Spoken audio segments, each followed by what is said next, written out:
Have you ever felt like some people just have this unspoken advantage, like they know something that helps them get ahead in life, achieve more, build something really impressive? Yeah, it's a common curiosity. What are those consistent factors that separate people who just dream about success from those who actually go out and make those remarkable things happen? Welcome to Between the Lines, the podcast that sparks curiosity and expands your mind. Join us as we explore fascinating ideas and knowledge. Today, we're focusing on Napoleon Hill's renowned book, Think and Grow Rich, exploring its powerful principles and how they can transform your life.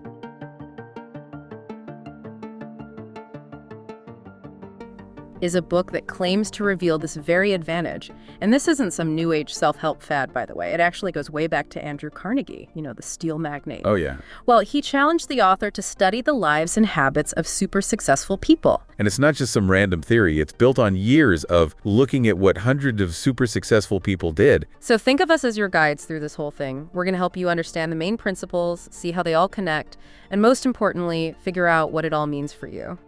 The whole premise of the book is that there are patterns and principles behind extraordinary success that can be identified, understood, and replicated. Carnegie believed that the formula behind his own massive wealth wasn't unique to him.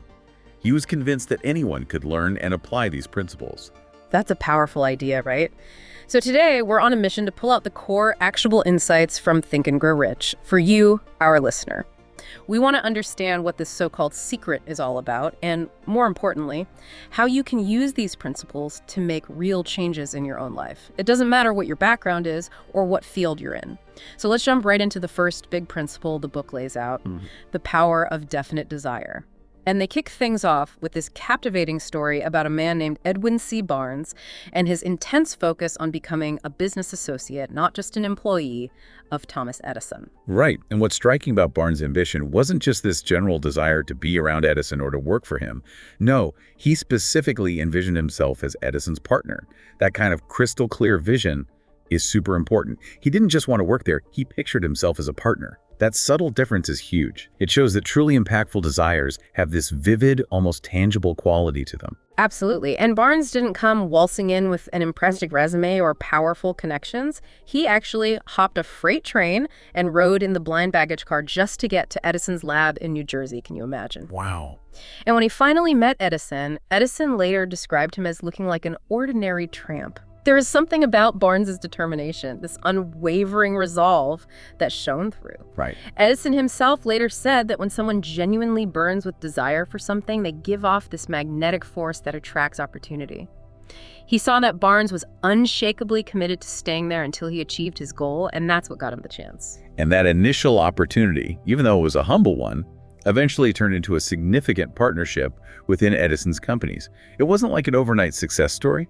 Barnes started in a pretty junior position, but that persistent, clearly defined ambition. It's like having a roadmap to success. You know where you want to go, and even if there are detours along the way, you keep your eyes on the destination. Exactly. And this really emphasizes the importance of knowing exactly what you want. Having that definite purpose is the bedrock of any achievement. And it's not just about some feel-good story. The book connects this very principle to incredible financial success. It mentions how Charles M. Schwab applied this secret, having a clear vision of what he wanted and a solid plan to get there, and that was estimated to be worth a whopping $600 million in opportunity. That puts the potential scale into a whole new perspective, doesn't it? Absolutely. It's mind-boggling to think about the potential that's unlocked when you combine clear desire with a well-defined plan. Right. But of course, life isn't always smooth sailing. We all face setbacks. So how does the book address those moments when we stumble and feel like giving up? Well, it dives into the critical importance of persistence, of not giving up, even when faced with defeat. And to illustrate this point, it tells a very powerful, though somewhat painful story about a man named Mr. Darby and his experience with a gold mine. This story is a real nail-biter. Tell us about it. So Darby and his uncle get caught up in gold fever, like everyone else at the time. They invest heavily in mining equipment, and to their excitement, they actually strike a rich vein of gold. They manage to extract a decent amount, enough to clear their debts and even start making some profit. But then suddenly, the flow of gold just stops. Oh no. Discouraged and believing they've exhausted the vein, Darby decides to sell off all the equipment and walk away. Heartbreaking, right? Well, later, he finds out from the new owner that the gold vein was just 3 feet further down. 3 feet. Oh, it's gotta hurt. Can you imagine being that close to striking it rich and giving up just before reaching the mother lode? Yeah, it's a tough one. But that crushing setback became a defining moment for Darby. It taught him the vital lesson of not giving up too soon, of sticking with something even when the going gets tough. And this lesson proved invaluable later in his life when he went into the life insurance business. Ah, a field known for its high rejection rate. So how did that experience with the gold mine play into his success in selling insurance? Well, every time he felt like quitting after a string of no's, which is pretty common in that line of work, he'd vividly remember that gold mine. It steeled his resolve. He wouldn't let himself stop 3 feet from his goal ever again. That's remarkable. He turned a painful experience into a source of strength and motivation. And what's even more impressive is the direct connection between that early perceived failure and his later success. He became one of a handful of individuals, less than 50 to be precise, who sold over $1 million in life insurance annually. Wow, that's the top tier of the industry. Right, and he directly attributed his success to the lesson he learned from his earlier quitability in the gold mining venture.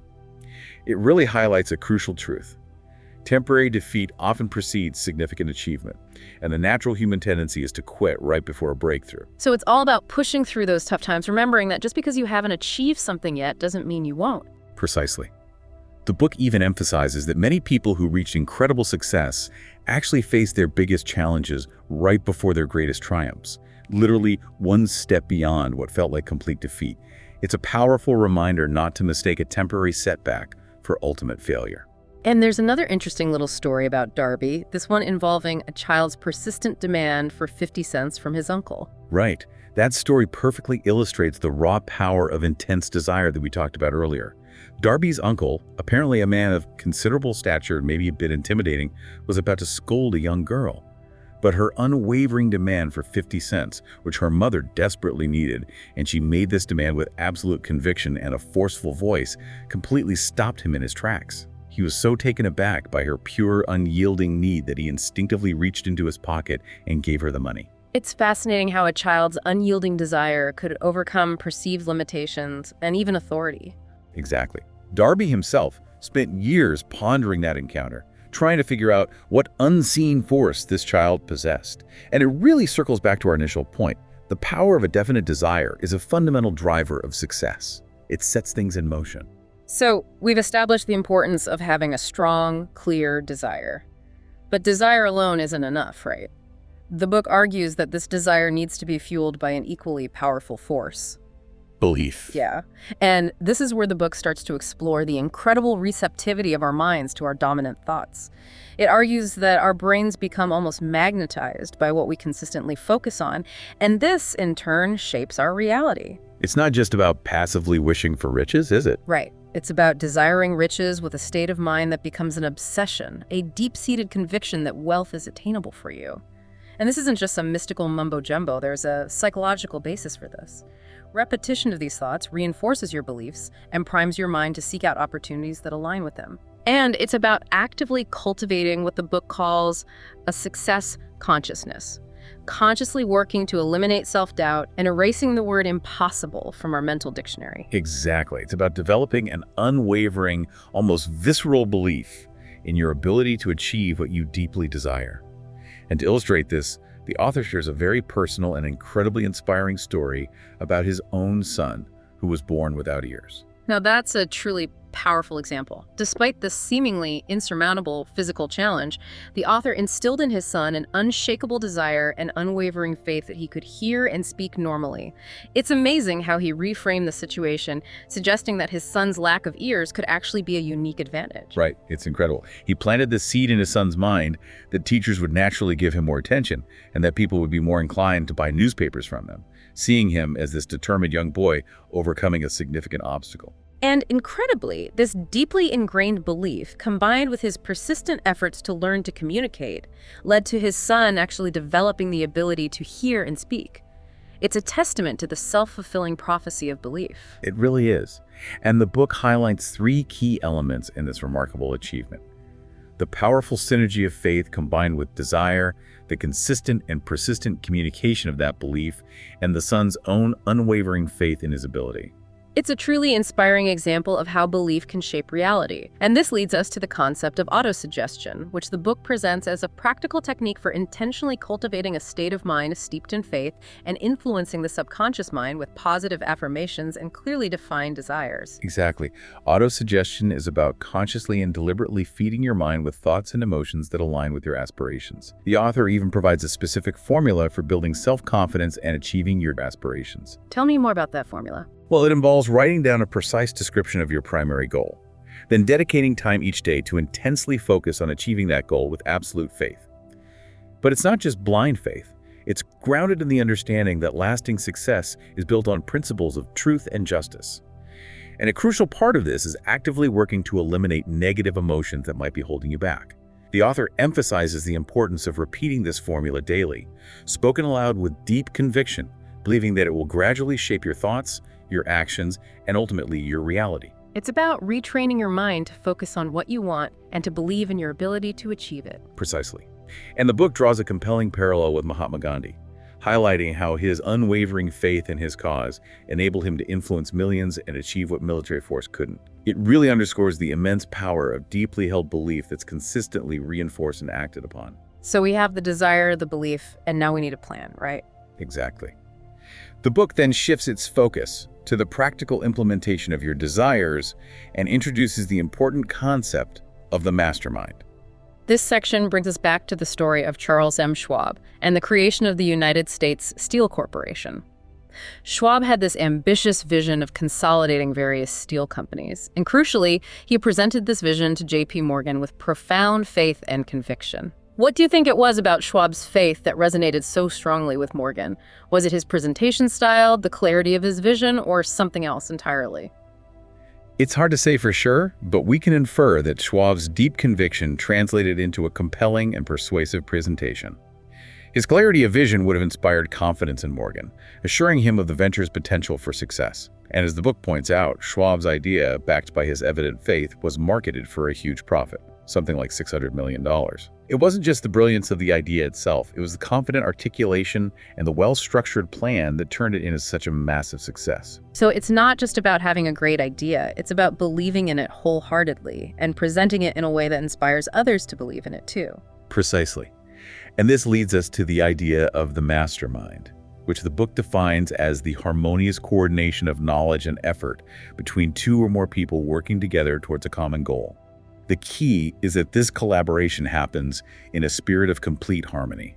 Finding people who are perfectly aligned with your goals and who can work together in perfect harmony can be tough. What advice does the book offer for handling potential conflicts or disagreements within a mastermind group? The book stresses the importance of harmony, but it also implicitly suggests choosing individuals who complement your strengths and bring different perspectives to the table. Open communication, mutual respect, and a shared commitment to the overarching goal are essential for navigating any disagreements. The underlying principle is synergy, the combined intellectual power of the group exceeding the sum of its individual parts. So it's about finding the right people and creating an environment where everyone feels valued and respected, even if they have differing opinions. Exactly. The book argues that no individual can achieve truly exceptional and sustained power without leveraging a mastermind alliance. It's like a force multiplier for your efforts. It uses Henry Ford as an example, noting how his rapid progress in the automotive industry was closely linked to his collaborations with Thomas Edison and other influential figures like Harvey Firestone, John Burroughs, and Luther Burbank. Those are some pretty impressive names. It's like assembling an all-star team of brilliant minds. Exactly. These strategic alliances provided Ford with invaluable insights and perspectives that fueled his groundbreaking achievements. And again, the book points to Gandhi's ability to inspire and coordinate mass action as a powerful illustration of the mastermind principle in action on a grand scale. So it's not about going it alone, it's about building a supportive network of individuals who contribute to your overall vision. That makes a lot of sense. Now, we've talked about desire, belief, planning, and collaboration. But what about knowledge? Surely having the right knowledge is crucial for achieving success. Absolutely. The book emphasizes the importance of specialized knowledge, but also makes a crucial distinction between simply possessing knowledge and having the power to apply it effectively. So it's not just about what you know, but how you use it. Exactly. The book argues that raw, unorganized knowledge is merely potential energy. It only transforms into true power when it's organized into practical plans and directed towards a definite goal. Many people fall into the trap of thinking that just accumulating information is enough, but it's not. I can see how that could be a problem. You could spend years reading books and attending seminars, but if you don't apply what you learn, it's all for nothing. Right. And the book points to a missing link in our education systems: the failure to teach people how to organize and use knowledge effectively. It highlights examples like Thomas Edison and Henry Ford, who, despite having limited formal education, were masters at acquiring and applying specialized knowledge to achieve their goals. They were both incredibly successful despite their lack of traditional education. So it really is about the application of knowledge, not just the accumulation of it. Precisely. And this is where the power of imagination comes in. The book describes two types of imagination: synthetic imagination and creative imagination. Synthetic imagination involves rearranging existing ideas and knowledge into new combinations, which is essential for innovation and problem solving. Creative imagination, on the other hand, is a more intuitive faculty, a potential conduit to what the book calls infinite intelligence. Infinite intelligence, that sounds almost spiritual. It does, doesn't it? Think of it as a universal source of wisdom and knowledge that can be accessed through heightened states of mind and belief. It often manifests as sudden hunches, insights, and inspirations. Like those aha moments when a solution suddenly appears out of nowhere. Exactly. The book stresses the importance of using your imagination to create concrete plans for turning your desires into reality, especially when it comes to building wealth. It emphasizes the principle that everything we see in the material world began as an intangible form of energy, a thought, a desire, highlighting the immense creative potential within each of us. So it's about visualizing your desired outcome and using your imagination to create a roadmap to get there. Exactly. And building upon this concept of internal energy and drive, the book ventures into a somewhat controversial topic: the transmutation of sex energy.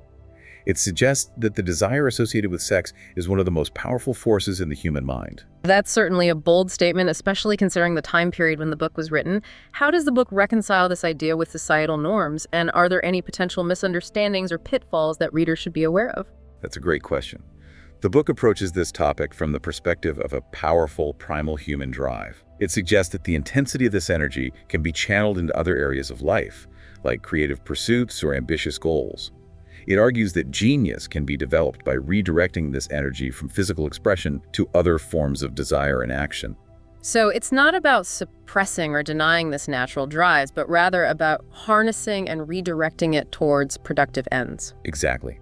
The book even points out that many great leaders and achievers throughout history were inspired and influenced by women, suggesting a potential connection between this emotional energy and exceptional accomplishment. However, it does caution against overindulgence in sexual habits, implying that such dissipation of energy could diminish this creative force and potentially hinder one's ability to achieve great things. It's about finding a balance, recognizing the power of this energy, but also understanding the importance of channeling it wisely. Precisely. The book also makes an interesting observation about the natural harmonization of love and sex energies that often occurs between the ages of 30 and 40. Potentially leading to a period of increased focus and achievement. It also emphasizes the enduring power of love, even the memories of love, as a strong and lasting motivator throughout life. Ultimately, this section connects man's desire to please and impress women as a fundamental driver for the accumulation of wealth and the pursuit of achievement. It's fascinating how the book ties these deep-seated human desires and motivations to the principles of success. Now let's talk about the subconscious mind. Where do these powerful desires and deeply held beliefs take root and begin to shape our reality? The subconscious mind is presented as this incredibly powerful force that works tirelessly on our dominant desires, especially when those desires are infused with strong emotions like faith. It acts as a crucial link between our conscious, finite minds and what the book refers to as infinite intelligence. It's almost like having a powerful ally working behind the scenes to help us achieve our goals. In a way, yes. The key takeaway here is that the subconscious mind is highly receptive to the thoughts and feelings that we consistently feed it. That's why it's essential to deliberately plant positive, empowering thoughts of our desires, backed by unwavering faith, into our subconscious through repetition and focused effort. So it's about consciously programming our subconscious mind for success. Exactly. And the book emphasizes that emotionally charged thoughts have a much deeper and lasting impact on the subconscious than purely intellectual or rational thoughts.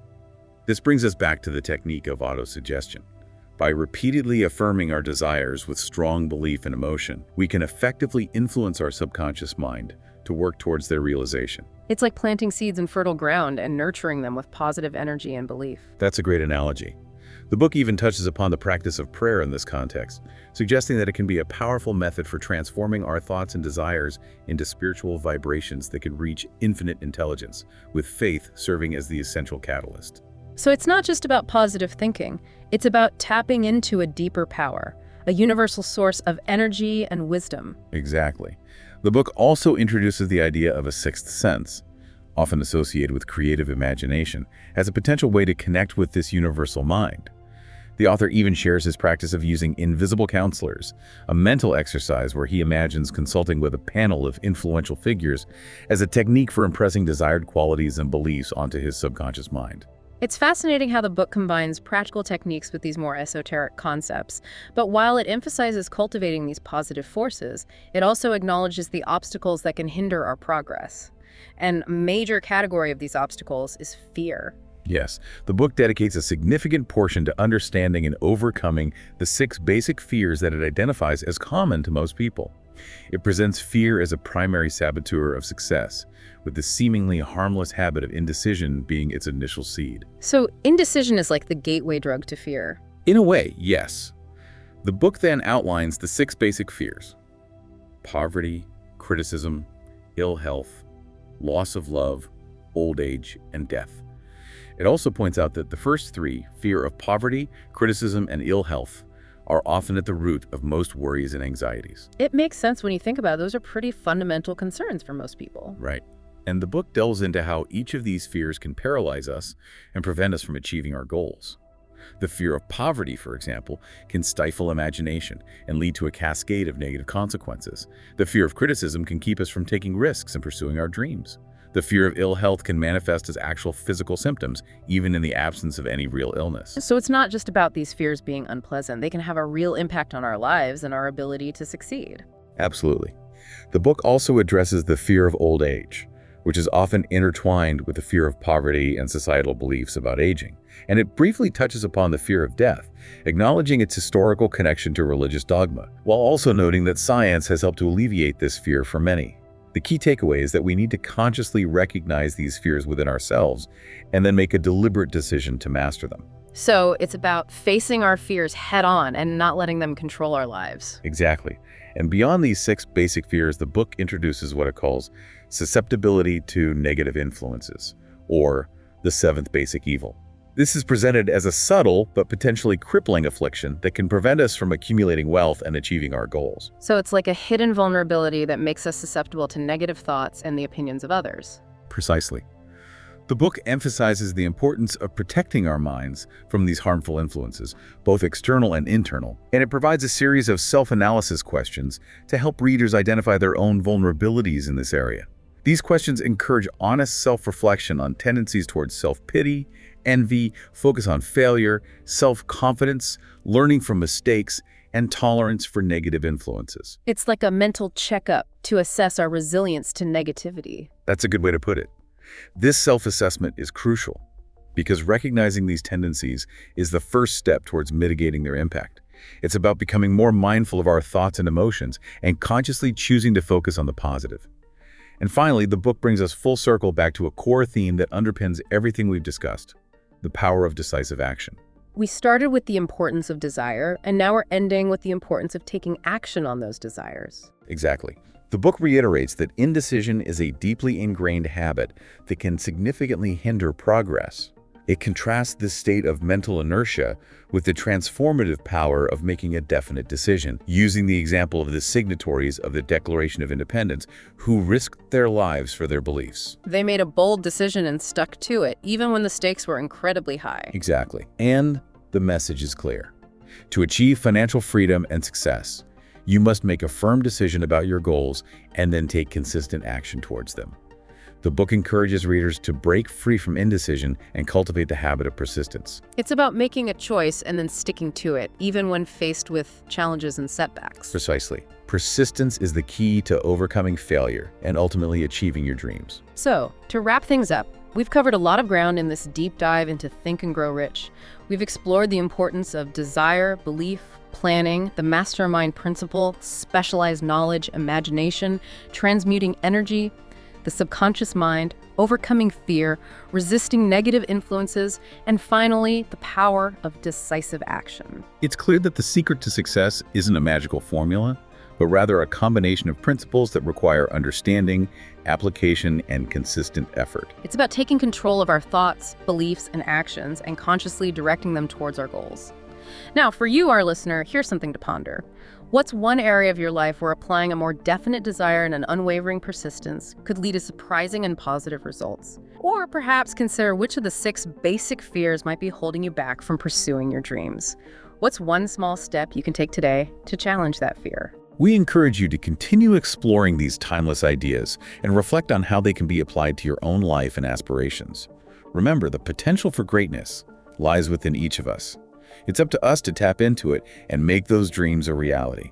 Thank you for joining us for this deep dive. Thank you so much for your like. Please consider subscribing to our channel to keep discovering fascinating aspects of our minds, spirits, and existence. Stay curious. Expand your mind.